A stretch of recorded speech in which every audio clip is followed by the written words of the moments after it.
Well, howdy there, Internet people. It's Bo again.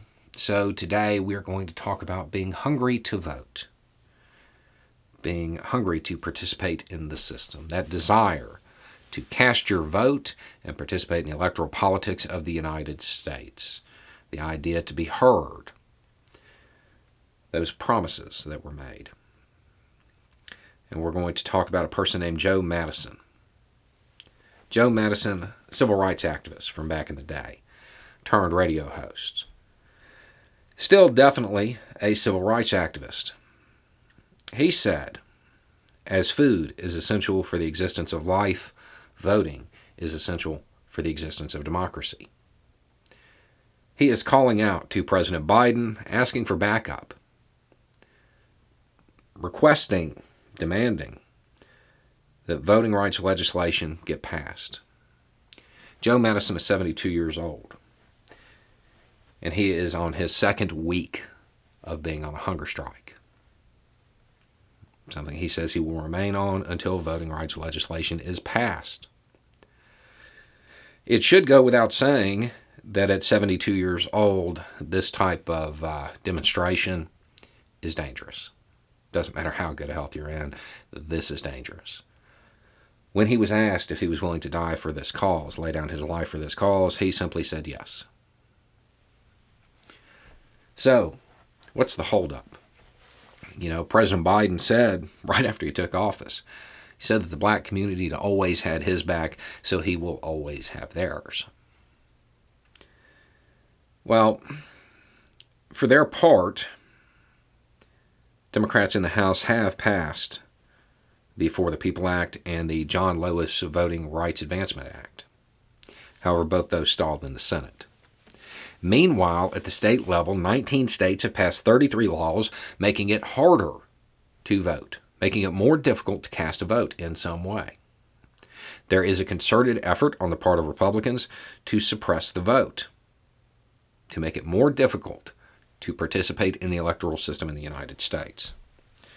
Now, there is the Freedom to Vote Act that could theoretically pass in the Senate. It has support of all 50 Democrats. With Vice President Harris as a tiebreaker, it passes, except for that filibuster thing going on. The filibuster, the tool that was used many times throughout American history to deprive people of their civil rights. It's how it's being used today as well. This hunger strike, it is definitely aimed at President Biden, asking him to make good on his campaign promises.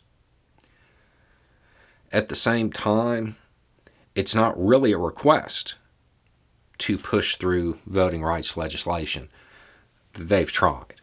This is a request to end the filibuster. This is a request to get rid of that rule. Remember, the filibuster is not something outlined in the Constitution. It's a rule that the Senate was just like, okay, we're going to do it this way. The purpose of it, in theory, was never to actually allow the minority party to stop legislation from going forward. The idea was to make sure that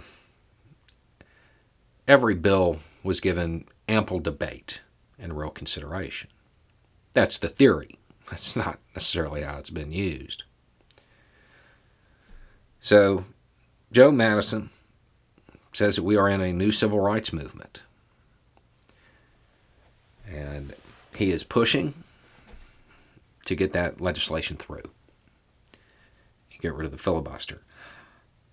I'm curious as to whether Republicans are going to take notice of this, whether they're going to talk about it, whether this is going to weigh on their conscience. Because when you're talking about this type of demonstration, that's really what it's about. You're appealing to the humanity of the opposition. Republicans, if just a few of them wanted to demonstrate that they had humanity, they could allow this to go through, not filibuster it. With that as an unlikely option, the responsibility falls to the Democratic Party to end the filibuster. And we've talked about it before. It's a risky proposition. But allowing large segments of the American population to be disenfranchised at this level, that's pretty risky too. Anyway, it's just a thought. Y'all have a good day.